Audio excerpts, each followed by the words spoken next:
ही माझी खाण माफियाशी झालेल्या युद्धाची कहाणी आहे. खाण कामगारांचं आरोग्य यावरचा रिसर्च पेपर, शोध निबंध त्यांनी मला दिला, जो मी एका दिवशीचं माझं सर्व काम संपवून शांतपणे घरी गेल्यावर तो नीट वाचला, अंडरलाईन केले आणि वाक्याला मला अतिशय दुःखद धक्के बसत होते. आपल्या देशाची एक फार मोठी समस्या ही आहे की सद्भावनेने केलेल्या अनेक गोष्टी कागदावरच राहतात, त्या प्रत्यक्षात येत तरी नाहीत, किंवा त्यापेक्षा विकृत गोष्ट म्हणजे त्या मूळच्या त्या हेतू आणि शब्दांपेक्षा काहीतरी तिसरंच विचित्रच होऊन येतात.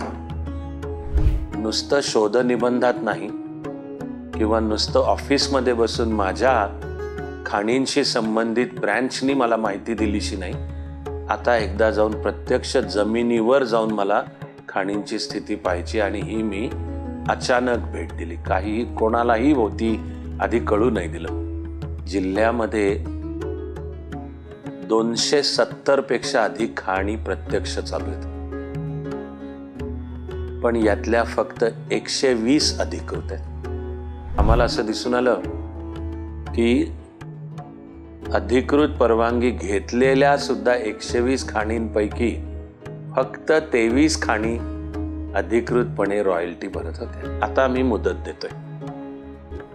ज्या 270 त्यातले 150 बेकायदेशीर आहेत, मुदत देतोय 30 दिवसांची. 30 दिवसात एकही खाण मालक पुढे आला नाही. एकही. शून्य. शून्य.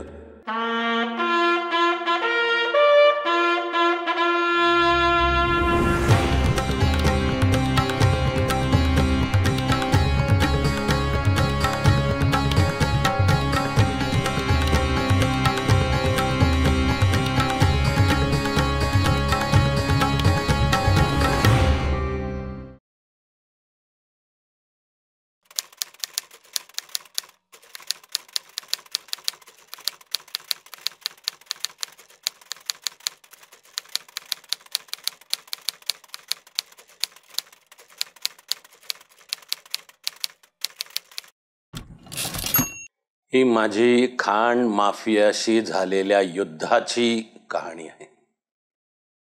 पुण्याचा अतिरिक्त जिल्हाधिकारी म्हणून काम करताना जिल्ह्यातल्या खाणी कायद्यानुसार त्या कलेक्टरच्या अधिकारात येतात. त्यांचं सर्व कामकाज, त्यामागचं राजकारण आणि या खाण माफियाचे राजकीय लागेबांधे ते करताना बेकायदेशीर खाणी आणि त्यातनं जी वेगवेगळी खनिज द्रव्य असतील ती काढणे, तिचा सुद्धा काळा बाजार, सगळ्यावरचे टॅक्स, कर चुकवणे आणि ते सर्व एकूण संघटितरित्या पण राजकीय आधारावर बिनदिक्कतपणे दिवसाढवळ्या करणे, आणि हे सगळं समजून उमजून त्याच्या विरुद्ध मी घेतलेली ॲक्शन, हे आहे खाण माफियाशी युद्ध. पुण्यामध्ये अतिरिक्त जिल्हाधिकारी म्हणून मी 2 वर्ष होतो. तऱ्हातऱ्हांचे यायचे ते भले बुरे उलटसुलट वेगवेगळे, ज्याला प्रशासन चालवताना राजकीय दबाव म्हणतात, आणणारे आणतात. अधिकाऱ्याचं काम आहे ते ऐकायचे का नाही. पण ज्याला सरकारमध्ये टेन्युअर म्हणतात, किमान 2 वर्षाची, तर ती मला पुण्यात पूर्ण मिळाली. आणि जरी मध्ये मध्ये काही राजकीय गोष्टी घडल्या किंवा प्रयत्न झाले किंवा दबाव आले, तरी म्हणून उचलून असं काही तडकाफडकी कोणत्या कारणासाठी माझी बदली असंही झालं नाही. यथावकाश झाली तेव्हा पुण्याचं माझं टेन्युअर, पुण्याचा माझा कालावधी बुवा पूर्ण झाला होता. आता पदोन्नती म्हणजे गेलो ते रायगडचा कलेक्टर म्हणून गेलो आहे. ही लोकशाही आहे आणि काही वेळा यामध्ये राजकीय पुढारी आणि सरकारी अधिकारी, लोकप्रतिनिधी आणि प्रशासन म्हणजेच लेजिस्लेचर, विधिमंडळ विरुद्ध एक्झिक्युटिव्ह, कार्यकारी मंडळ, तर हे जीवनाचंच मूळचं सत्य की हे होऊ शकणार काही प्रमाणातले. त्या सर्वाची गुंतागुंतीची ही कहाणी म्हणजे खाण माफियाशी युद्ध आणि ते पुण्यामध्ये मी अतिरिक्त जिल्हाधिकारी असण्याच्या 2 वर्षाच्या बहुतेक सगळ्या काळामध्ये ते चालू राहिलं. जेव्हा अतिरिक्त जिल्हाधिकारी म्हणून दाखल झालो त्यावेळी माझा एक भाऊ, मामे भाऊ,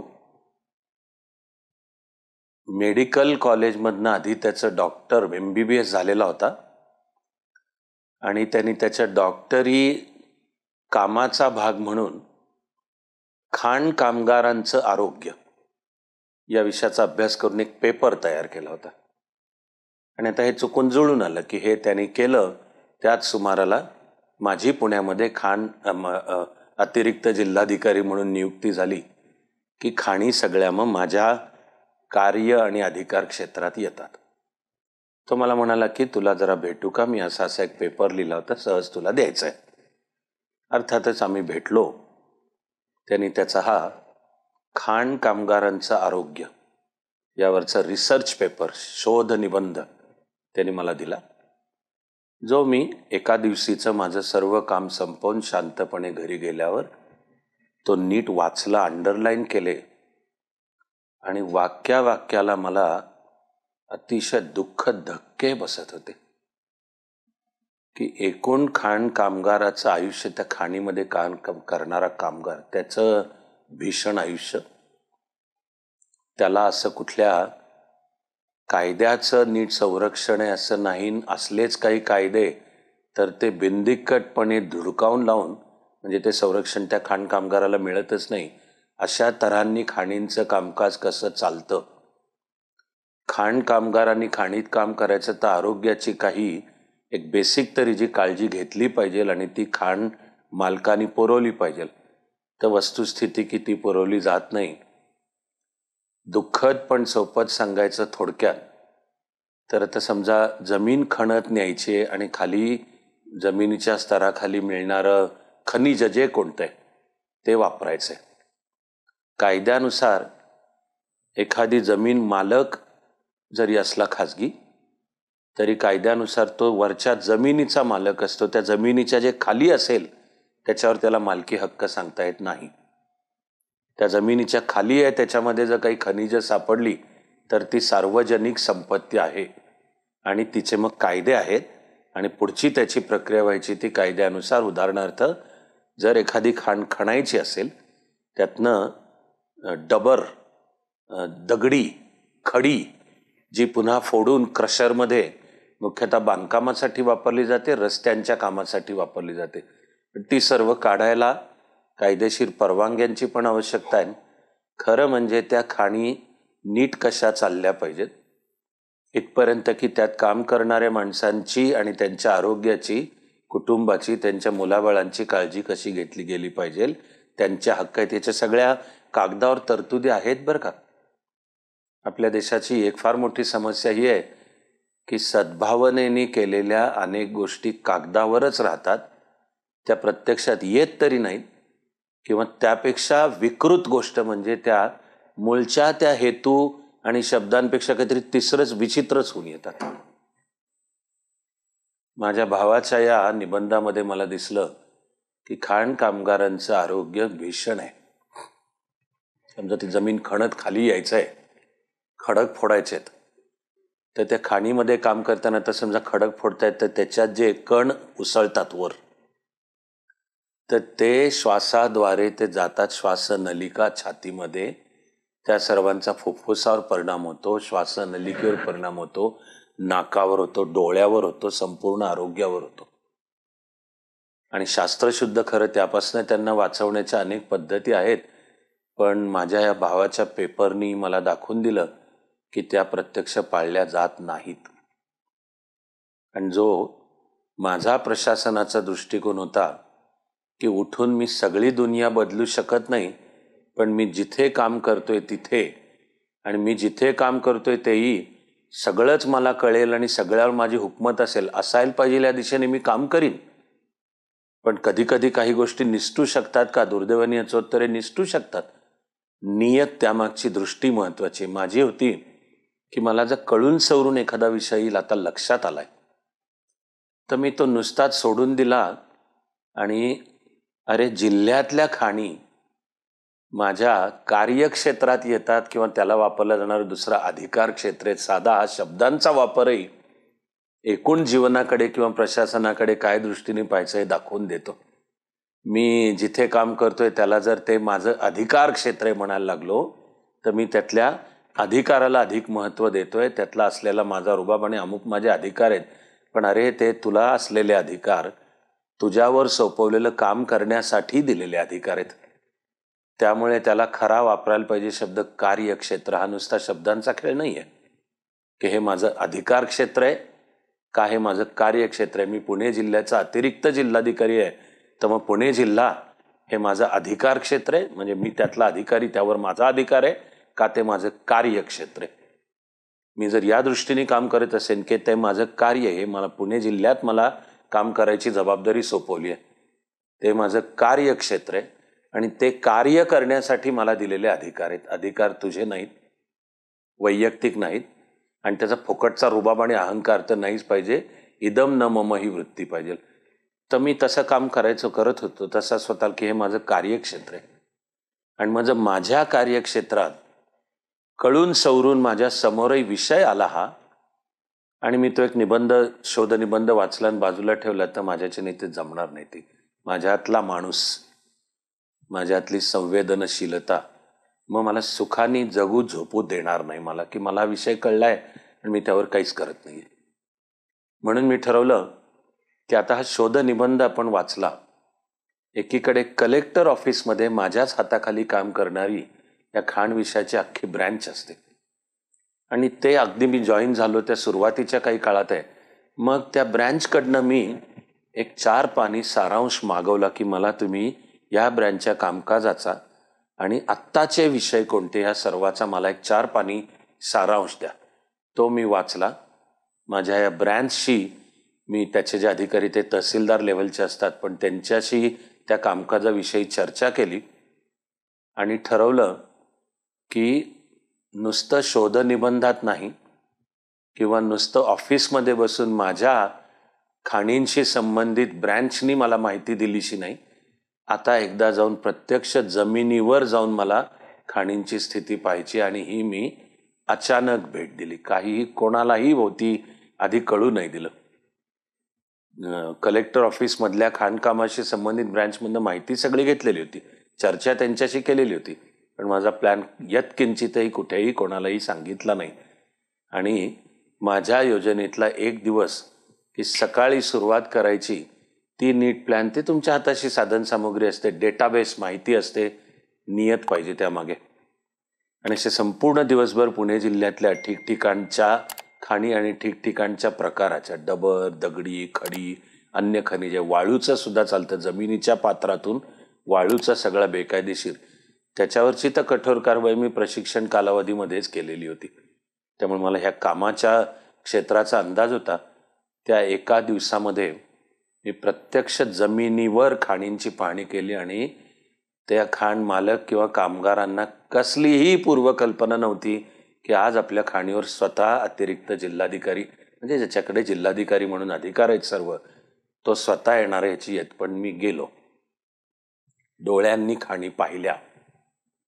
त्या दिवशीचं माझं दुपारचं जेवण मी त्या एका खाणीवर खाण कामगारांच्या बरोबर ते जे जेवतायत ते मी त्यांच्याबरोबर जेवलो, त्यांच्याशी बोललो, खाण मालकांशी बोललो. आणि एका बाजूला ते सगळं करत असताना खाणीचं व्यवस्थापन कसं पाहिजे त्याचे कायदे त्याचा मी केला होता अभ्यास. त्यामुळे एक एक खाण चालवायची तर त्याची कोणती कागदपत्र, कोणती रजिस्टर्स पाहिजेत त्याचा सगळ्याचं मी केला होता. पण त्याची मी प्रत्यक्ष तपासणी केली आणि एका दिवसाची ती तपासणी करून मग कलेक्टर ऑफिसमध्ये माझ्या कामाला आलो तर माझ्यासमोर जिल्ह्याचं या खाणींच्या संदर्भातलं एक भीषण चित्र आलं. आमचा जिल्हाधिकारी कार्यालय या नात्याने आमच्याकडे जो डेटाबेस होता तो दाखवून देत होता की जिल्ह्यामध्ये 270 पेक्षा अधिक खाणी प्रत्यक्ष चालू आहेत, पण यातल्या फक्त 120 अधिकृत आहेत. 270 पैकी फक्त 120 खाणींनी रीतसर कलेक्टर ऑफिसमध्ये अर्ज करून त्याची जी व्यवस्था आहे, कोणता जमिनीचा भाग, खाली खनिज कोणतं आहे, आमची पद्धत काय, किती कामं, आणि मग तुम्हाला त्यानुसार परवानगी कायद्यानुसार तुम्ही पाळून. पण ती साधी परवानगी घेतली होती 270 पैकी 120. अजूनही मी इथे म्हणे ना की आमचा डेटाबेस दाखवत होता 270 खाणी चालू आहेत. प्रत्यक्षामध्ये त्याहीपेक्षा चालू असतील का, तर प्रशासन कळलेला व्यक्ती या नात्याने पण मला सांगणं आणि मान्य करणं भाग आहे की वस्तुस्थितीमध्ये त्यापेक्षाही असतील. गाव पातळीला, जमिनीच्या पातळीला अनेकदा तो खाण मालक असो, आणि मग कोण असेल तर गावचा तलाठी असेल, गावचा सरपंच असेल, अशा यंत्रणेची स्थानिक पातळीलाच मिलीभगत असते की आम्ही करतो खाणकाम, तुला तुझी तुझी पाकिटं का काय ते रवाना होतील, आणि मग तू केल्यासारखं दाखव, मी मारल्यासारखं दाखवतो. खरं म्हणाल तर गाव पातळीच्या मग हे येतं तलाठ्यापासची जबाबदारी की अशा प्रकारे गावात जर तो गावाचा महसूल खात्याचा अधिकारी येतो, तर जर खाणकाम चालू असेल तर त्या खाण मालकाला विचारणे की परवानगी कुठे, नसली तर ती रिपोर्ट करणे. पण प्रशासन चालवतानाची वस्तुस्थिती की काही वेळा होत नाहीत. काही वेळा जमिनीच्या पातळीला, ग्राउंड लेवल, तिकडंच मिलीभगत होऊन परस्पर गोष्टींकडे प्रशासन अंधारातच असतं, माहितीच नसतं. पण निदान जिथे त्या ठिकाणच्या तलाठी, मंडल अधिकारी यांनी त्यांचं काम प्रामाणिकपणे करून रिपोर्ट केलं होतं, म्हणून कळत होतं की जिल्ह्यामध्ये 270 खाणी आहेत, पण त्यातल्या फक्त 120 अधिकृत आहेत. आणि कायद्यानुसार त्या 120ना एकदा तुम्हाला परवानगी दिली की त्यांनी रॉयल्टी द्यायची असते. ही शासनाची फी आहे की जमिनीचा जो वरचा स्तर आहे त्याच्या खालचं सर्व सार्वजनिक मालकी आहे, पब्लिक प्रॉपर्टी. त्या नात्याने ती सार्वजनिक मालकी सांभाळतं सरकार नावाची व्यवस्था. पण आता तुला परवानगी देतो आहोत, तर मग तू त्यातनं जे बाहेर काढणार आहेस एक्स्ट्रॅक्ट, त्यावरचं एक शुल्क तू सरकारच्या तिजोरीत जमा करायचं, त्याचा शब्द आहे रॉयल्टी.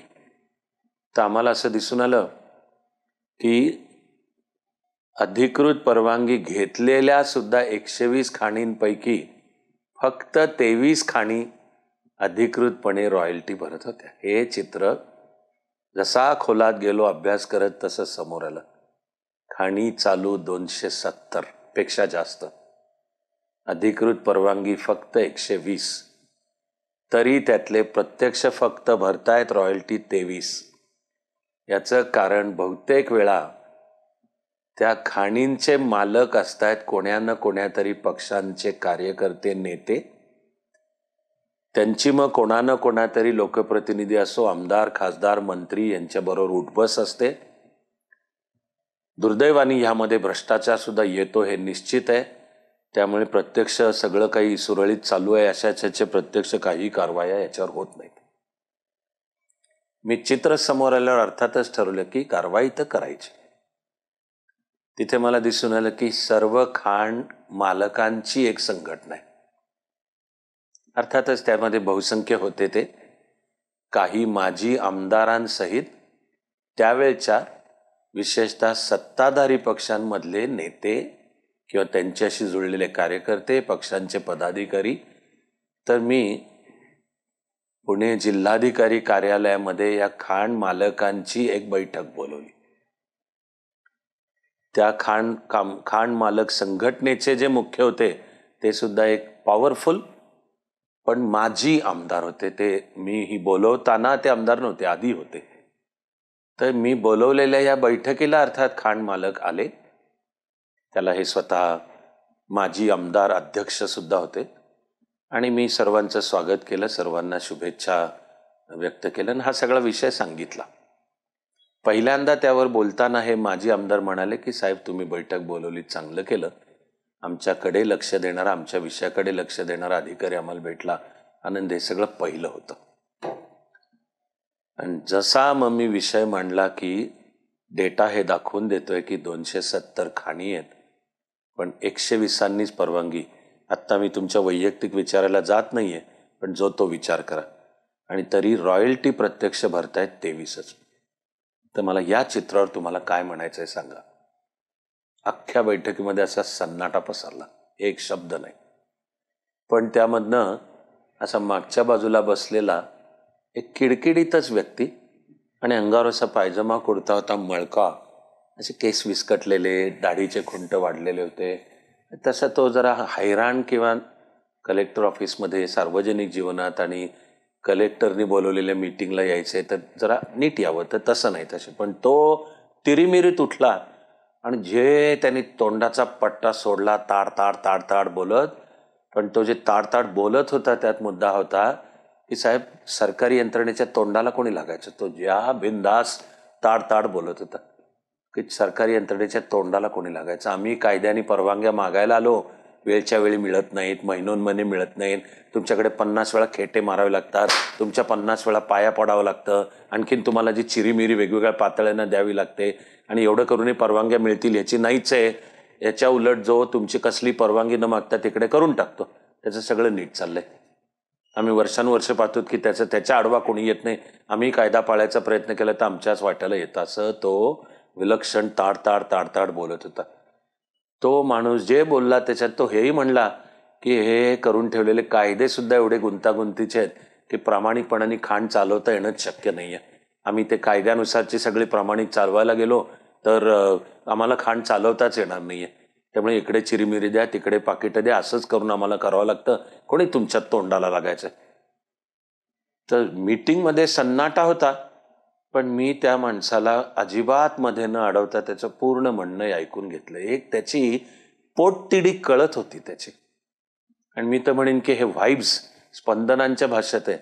पण कलेक्टर ऑफिसमध्ये कलेक्टरनी बोलवलेल्या मीटिंगमध्ये स्पष्ट तोंडावर कलेक्टरला जो हे बोलून दाखवतोय, तर माझ्या तर मनात मी त्याच्या धैर्याचं पण मी कौतुकच करतो. अजिबात मी त्याला माझे अधिकार वापरून गब्बईस आणि जास्ती शहाणपणाने तुझ्याकडे बघतो असं आहे का आता तुझ्याच मागं लागतो. हे दुर्दैवाने प्रशासन काही वेळा करतं बरं का, की जो काहीतरी नीट सांगायचा प्रयत्न करतोय त्याच्याच मागं लागतं की आता भाऊ तुला सरळ करतो आणि मग त्याच्याच खाणीवर ॲक्शन घ्यायची. जिल्ह्यामध्ये बाकीच्या 150 बेकायदेशीर चालू द्या बरं का, पण ते गप्प बसलेले असतात, ते साहेब करत असतात, ते झुकत असतात, त्यांची लाळ गळत असते, त्यांना प्रशासन काय नाही. पण हा जर एक ताड ताड ताड ताड त्यांनी बोलून दाखवलं तर त्याच्याच मागे. तर माझी नाही ती पद्धत. मी त्या माणसाचं सर्व ऐकलं. मी त्याला सांगितलं तुम्ही सांगताय हे बेसिकली मला मान्य आहे. एक तर तो सगळा कायदा, तर मग कायदेशीररित्या खाण यशस्वी चालवता आली पाहिजे असे कायद्यात बदल कोणते. तर मी म्हणालो की तुम्हाला नागरिक म्हणून आणि मी अधिकारी म्हणून आपल्याला हे अधिकार आहेत म्हणण्याचे. नवे आपल्याला जर लक्षात आलं की कायद्यातल्याच काही तरतुदी चुकीच्या आहेत तर त्या शासनाला नीट सांगणे आणि त्या बदलण्याकरता लोकशाही मार्गाने प्रयत्न, हे सगळ्याच आपलं कर्तव्य पण आहे ते. पण या सगळ्यानंतर जर तिथे असेल कायदा तर तो पाळून आम्हाला खाण नीट चालवता येत नाही, सबब आम्ही बेकायदेशीर चालवणार, तो ये नाही चलेगा. मग तिथे आम्ही प्रशासक अधिकारी नात्याने आम्हाला त्या कायद्यांचं पालन करायचं आहे. जर लक्षात आलं की कायद्यातली ही तरतूद खाण मालकाला अशक्यच आहे तर रीतसर शासनाला कळवू की ही दुरुस्त करा. ती लोकप्रतिनिधींच्या द्वारा आहे, तुम्ही आमदारांना भेटा, हा मुद्दा समजावून सांगा, विधानसभेमध्ये येऊ दे, कायद्यामध्ये आवश्यक ते बदलू दे. ही एक कमालीची, मी त्याला सुंदर म्हणतो, अशी उलट लोकशाही कार्यपद्धती आहे, ती केली पाहिजे. पण मी त्यांना म्हणालो तुम्ही सांगता हे मला मान्य आहे सगळं, जिल्हाधिकारी म्हणजे अतिरिक्त, पण ह्या विषयाचा मी स्पष्ट सांगितलं की तुम्ही सांगताय ते मला मान्यच आहे.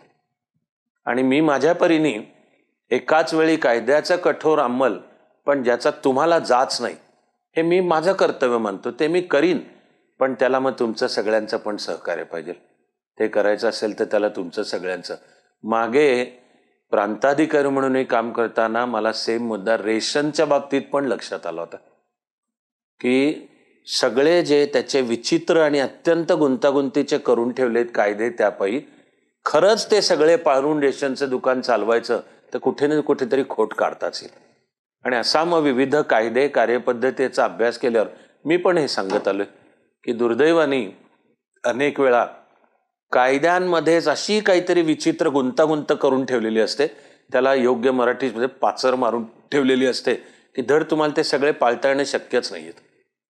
मग त्यामुळे व्हेटो, नकाराधिकार, डिस्क्रिशन, स्वेच्छाधिकार प्रशासनाच्या हातात राहतो की तुझ्या मागे लागायचं का नाही हे आम्ही ठरवू. तू बऱ्या बोलाने आमच्याशी नीट वाग, बोल, काय ते आदर कर आणि काय आदर सत्काराचे जे प्रकार असतील ते कर, नाहीतर मी हे कुठलं तरी खोचपट काढून कायद्याचं कुठलं तरी कलमचं पोटकलमचं क करून मी तुझ्या मागं लागीन आणि लागलो तुझ्या मागे की जा पळ तू, 1 वर्ष 2 वर्ष तुझं काही माझे पगार मिळायचे ते महिन्याच्या 1 तारखेला मिळतच राहणार आहे. ही दुर्दैवानी प्रशासकीय वस्तुस्थिती तेव्हाही होती आणि आज पूर्ण ती बदलली असं नाही म्हणता येणार आहे. मला अभ्यास करताना मला हे मान्य होतं की हे याला मराठी म्हणे आई खाऊ घालीनं आणि बाप भीक मागू देणं, की कायदे इतके गुंतागुंतीचे करून ठेवायचे, धड ते पाळून प्रामाणिकपणे चालवायचं म्हटलं तर मी हे सांगत आलो प्रशासनाच्या काळात आणि नंतरही की तुम्हाला मी रस्त्यावरनं जाणारी राष्ट्रपतीच्या गाडीचा ताफा मी थांबवून दाखवू शकतो अधिकारी म्हणून की तो कायदा मोडतोय. राष्ट्रपतींच्या जाणाऱ्या गाडीचा ताफा हा कायदा कुठला तरी मोटर व्हेकल ऍक्ट त्याचा कुठला तरी सेक्शन आणि त्याच्यात कुठल्या तरी हे मी 100% थोडं कायद्याचा अभ्यास करणं आवश्यक आहे आणि खोलात गेलं की नरडं कोणाचं कसं पकडायचं त्याचे म्हणून प्रशासनाचं शील चारित्र्य आणि अरे ते अधिकार आहेत म्हणून वापरायचे नाहीयेत, विशेषतः ते डूख धरून कोणाच्या मागे लागायला वापरायचे नाहीयेत. ते प्रशासन नीट न्याय नीती धर्म या तत्वावर नीट चाललं पाहिजे असं राबवायचं आहे. मला मान्य होती, मला तो माणूस जे तिरुमिरीमध्ये त्यावेळी बोलला मी मान्य केलं. मला नंतर मी सगळा तपशील काढला की तो इकडे भोसरी नाशिकला जातानाच्या वाटेवर त्यावेळी भोसरी भागामध्ये खाणी खूप होत्या, त्यातल्या एक खाण तो होता आणि त्याची होती कायदेशीर, त्यांनी कायदेशीर परवानगी घेतलेली होती आणि तो स्वतः रॉयल्टी भरणाऱ्यातला सुद्धा होता. याचा अर्थ आहे की तो जे सांगतोय ते तर जास्ती गांभीर्याने उलट घेतलं पाहिजे. त्याच्यामुळे मी त्याचं सर्व ताडताड बोलणं ऐकलं. मीटिंगमध्ये सन्नाटा. ते माजी आमदार अध्यक्ष त्याला सांगायचं की तू जरा नीट बोल कमी बोल. मी त्यांना म्हटलं थांबा, त्यांना जे म्हणायचं ते म्हणू द्या, ऐकून घेणं माझं काम आहे. ते सर्व मी ऐकून घेतलं आणि मग सांगितलं की आता मी मुदत देतोय. ज्या 270 त्यातले 150 बेकायदेशीर आहेत, मुदत देतोय 30 दिवसांची की नीट अर्ज करून परवानगी मागा आणि ती मिळताना आधी बेकायदेशीर खाणकाम केल्याचे दंड होणार. मी सांगितले तुम्ही रीतसर अजूनही ही संधी देतोय मी, तुम्ही रीतसर मागितलीत परवानगी तर दंड ठोठवताना जो माझा डिस्क्रिशन कायद्यात अधिकार आहे तो मी तुम्हाला एक शेवटची संधी देतो या नात्याने की परवानगीसाठीचे शुल्क ज्या काळात तुम्ही खाणकाम केलं मी म्हणणार सांगितलं तुम्ही प्रामाणिकपणे सांगायचं आहे की आम्ही किती खनिज काढलं ते मी तुमच्या प्रामाणिकपणावर भरोसा ठेवून मान्य करणार आहे आणि ते आमच्या मेजरमेंट त्याची मोजमाप करता येतं. त्याचं इतकं भोळसटपणाचं नाही आहे की त्याची नीट मोजमाप पण करता येतं. त्याच्याशी जर टॅली झालं तर मी तुम्हाला त्याचं मूळचं शुल्क आणि कायद्याने मला तुम्हाला दंड करावा लागतो पण मी शब्द दिला मी कमी करीन तुम्हाला दंड. 30 दिवसांची मुदत देतोय. बेकायदेशीर चालणाऱ्या 150 खाणी नीट अर्ज करून परवानगी मागा, नीट देईन पण झालेल्या खाणकामाचं शुल्क आणि एक किमान दंड एवढं तुम्हाला भरावं लागेल याची तुम्ही तयारी ठेवा. आणि ज्या 120 खाणी त्यातले 23 रॉयल्टी देत होते त्यातल्या 97 सुद्धा मुदत दिली की तुम्ही ते आमच्या रेकॉर्डवर दिसेल कोणत्या कालावधीसाठी तुम्ही हे रॉयल्टी चुकवली आहे तर दंड करता येतो. पण त्यांना पण मी शब्द दिला की तुम्हाला 30 दिवस मुदत देतोय. 30 दिवसात जर रॉयल्टीच आणून भरली तुम्ही ही मुदत देतोय की जे केलेल्या कामाच्या ज्या काळाची तेवढी रॉयल्टी तर तेवढी जर रॉयल्टी भरली पुन्हा कायद्याने मला दिलेला स्वेच्छाधिकार पण मी तुम्हाला शब्द देतो की मी दंड करणार नाही. 30 दिवसांची मुदत. 30 दिवसात एकही खाण मालक पुढे आला नाही. एकही. शून्य. 30 दिवसात एकही नाही. का आला नाही मला माहिती नाही. त्यांना कुठे असं वाटलं का की काही वेळा खोके पाकिट गोळा करायला काही अधिकारी एक वरकरणी आपण कसे कडक आहोत असं रूप दाखवून अशा मीटिंग घेतात आणि मग शांतपणे हळूच मागणं निरोप जातात. ज्याचे त्याचे खोकेपेटी इत्यादी जमा झाली की सगळा विषय संपतो. माझ्या सुद्धानी माझी त्यावेळेपर्यंतची प्रतिमा सुद्धा होती की हा यातला नाही, हे तुम्ही बोलायला पण जाऊ नका, उलटेलच अंगावर. पण मग आपले पॉलिटिकल कॉन्टॅक्ट आहेत, आपण सत्ताधारी आहोत, आपल्याला कोण काय करणार आहे, आपले हात वरपर्यंत पोचलेले आहेत आणि हे एक रुबाब करायची यांची असते पद्धत आणि यांना काय कुठे लक्षात असणार आहे काय, अतिरिक्त जिल्हाधिकारी म्हणून जबाबदारी इतक्या असतात त्याच्यात कुठे हे लक्ष देणार आहेत. 30 दिवसाची मी मुदत देतोय असलं थिंकिंग असेल का मला माहिती नाही. किंवा राजकीय कॉन्टॅक्टमुळे आपण उद्या तशीच वेळ आली तर आवश्यक ते राजकीय दबाव वापरू यहाँ तक की याला इथनं ट्रान्सफर ते असेल का मला माहिती नाही. दिसणारी वस्तुस्थिती आहे की दिलेल्या 30 दिवसात एकानेही 4 आणे सुद्धा रॉयल्टी भरली नाही. ना बेकायदेशीर खाणकाम करणारे, ना कायदेशीर आहे पण रॉयल्टी भरलेले होते. 30 दिवस संपले. मी 31व्या दिवशी या सगळ्यांना नोटिसा दिल्या. मोजून 31. आणि आता नोटिसा होत्या ज्याची शब्दरचना ही नीट होती की अशी अशी बैठक, हा कायदा, त्यातल्या ह्या तरतुदीनुसार बेकायदेशीर खाणींना नोटीस होती की मुळात तुम्ही परवानगी घ्याल होती, घेतली नाही. आमच्या रेकॉर्डमध्ये हे दिसून येतं की या तारखेला सुरू केलं. आमच्या गणितानुसार तुम्हाला मी 30 दिवस दिले होते. आता तुम्ही ते भरली नसल्यामुळे आता बेकायदेशीर खाणकाम तर त्याचा तो गुन्हा आहे आणि तो फौजदारी, तो पोलीसकडे नोंदवता येतो. तर मग आता कारवाई, तुम्हाला मी 30 दिवस दिले होते बऱ्या बोलानी, तुम्ही नाही ना, काही केलेलं नाही. आता पोलीस कारवाई, आता पोलिसात केस आणि फौजदारी स्वरूपाची कारवाई होईल. आणि ही जी तुम्हाला नोटीस आहे या अन्वये, एक म्हणजे त्या खाणीची मूळची रॉयल्टी, आणि आता कायद्याने मला दिलेली जास्तीत जास्त दंडाची तरतूद ही ठोठावली आणि यांना सगळ्यांना नोटिसा बजावल्या. बेकायदेशीर होते त्यांना ही नोटीस, आणि खाण कायदेशीर आहे पण रॉयल्टी भरत नव्हते अशा 97 खाणी, त्यांना ही नोटीस की तुम्हाला 30 दिवस दिले होते, आता रॉयल्टी आणि तिच्यावर कायद्यानुसार असलेला सर्वात मोठा जास्तीत जास्त दंड असा तुम्हाला भरू. जे जिल्ह्यामध्ये खळबळ उडाली सर्व, हे सगळं प्रचंड होतं.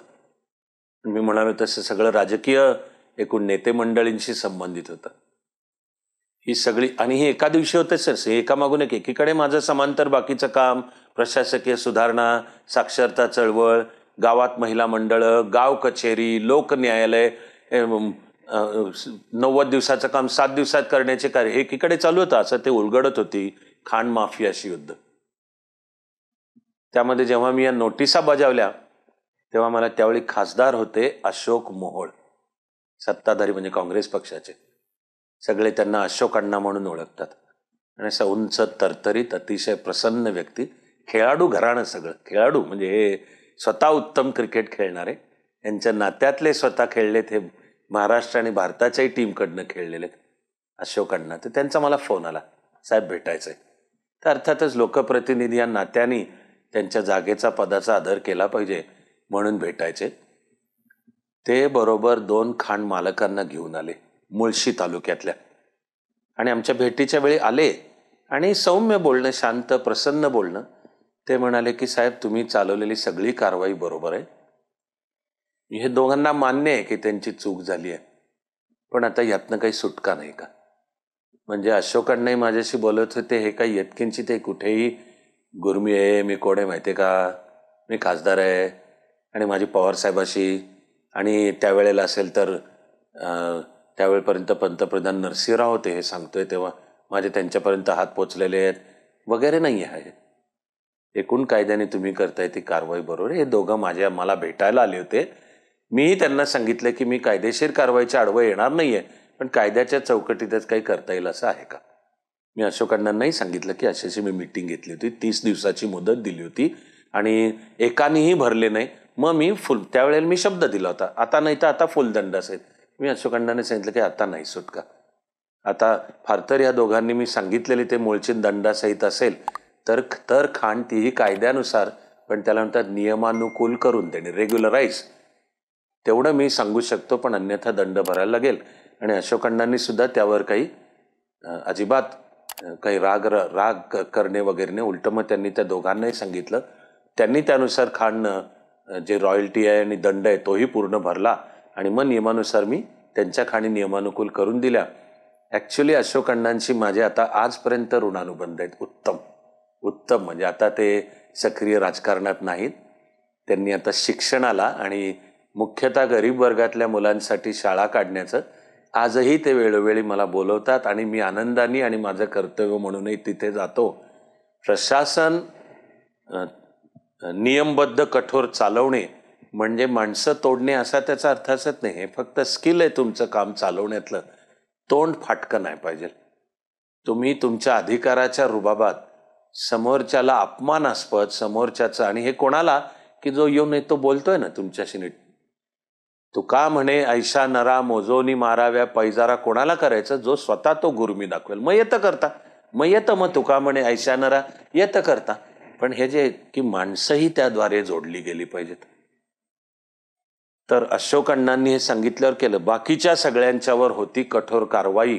मला कळलं माझ्या सूत्रांमधून की त्यांनी स्वतः एक वेगळी मीटिंग घेतली की आता ह्याच्यावर काय करायचं.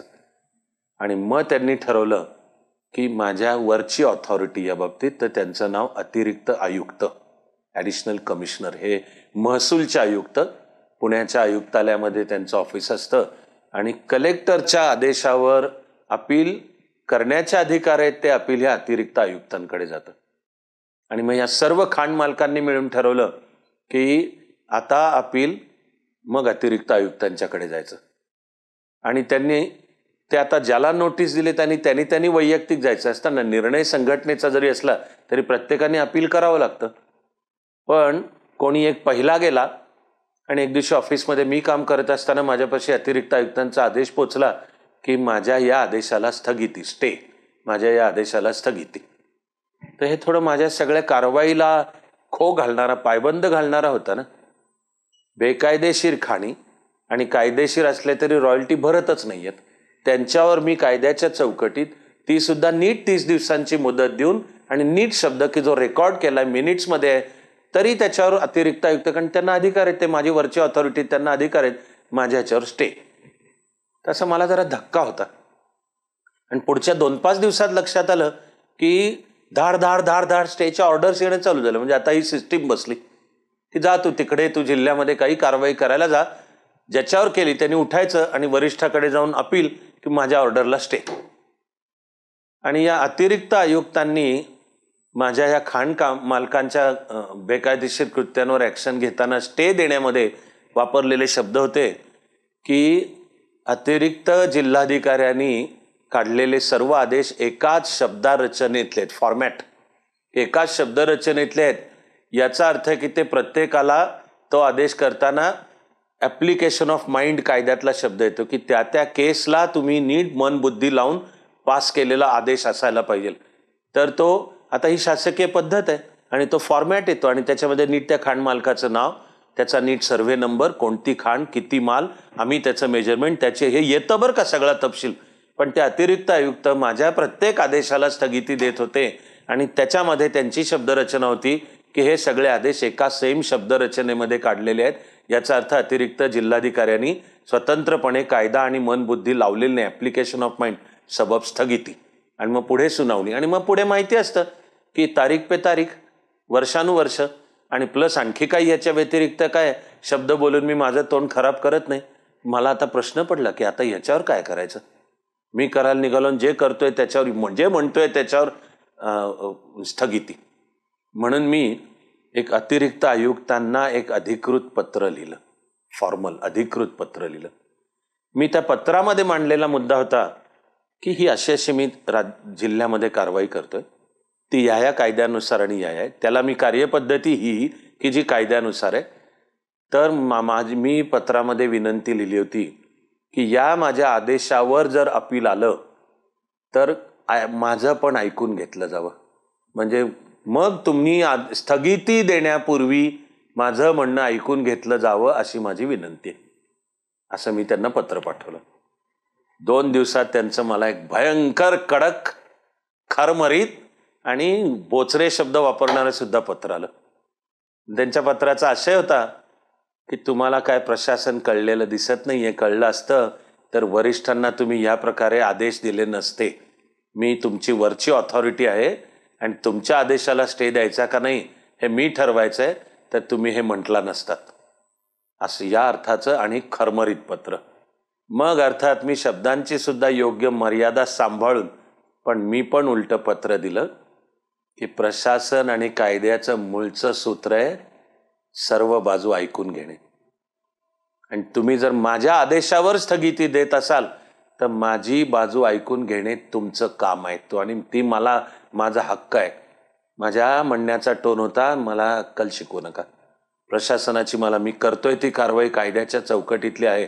आणि मग मी दुसऱ्यांदा जे दिलेलं उत्तर होतं ना त्यामध्ये मी त्यांच्या लक्षात आणून दिलं की माझ्या स्थगिती आदेशाला, माझ्या कारवाईला स्थगिती आदेश देताना तुम्ही जो आदेश त्याच्यात मुख्य कारण देताय की ॲप्लिकेशन ऑफ माइंड ते न करता एक समान शब्दरचना सर्व काळ वापरून आदेश दिलाय, ही तुमची शब्दरचना सुद्धा सर्व स्थगिती आदेशांना समान आहे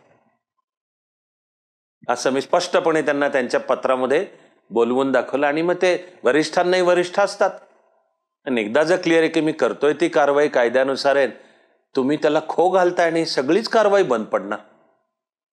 तर त्याच्यामुळे त्याच्यावर गेलो. आता मग त्याचा माझ्यापाशी असतो उपाय की मग मी जिल्हा न्यायालयात जायचं या सगळ्याबद्दल. आणि मग पण म्हणजे मग आता गोष्ट काय झाली की आता अतिरिक्त जिल्हाधिकारी अतिरिक्त आयुक्ताच्या विरुद्ध जिल्हा न्यायालयामध्ये सुद्धा जातोय. पण माझ्या या आक्रमक पावित्र्यानंतर अतिरिक्त आयुक्तांनी हात आखडता घेतला. मग आमची भेट झाली, ती चांगल्या वातावरणात झाली, ती हसत खेळत, ती समोर चहा घेऊन. आणि नंतर त्यांनी स्थगिती आदेश देणंही बंद केलं आणि आधीचे जे दिलेले होते त्याला जी काही मुदत असते 7 दिवस असते सर्वच, ती संपल्यानंतर त्यांनी ते नूतनीकरण केले नाही. आणि मग मी माझी ही सर्व कारवाई पूर्ण केली. तरी त्यामध्ये अंतिमतः 92 खाणी अशा निघाल्या की ज्यांनी शेवटपर्यंत तरीही काही करायला नकार दिला. मग कायद्याचं तर्कशुद्ध टोक आहे, ती खाणी जप्तच होतात. तर मी जिल्ह्यातल्या 92 खाणी जप्त सुद्धा केल्या. आणि मग कायद्यानुसार त्यांची लिलावाची पद्धत आहे, त्यांचा किंमत ठरवायची असते, एक शास्त्रीय पद्धत आहे आणि त्याचा लिलाव पुकारायचा असतो. तर मी या खाण माफिया विरुद्धचं युद्ध करून अंतिमतः 92 खाणी जप्त करून त्यांचे लिलाव सुद्धा केले. आणि मला वाटतं हे म्हणणं वावगं ठरणार नाही की हे खाण माफियाशी सुद्धा युद्ध प्रशासन जिंकू शकलं.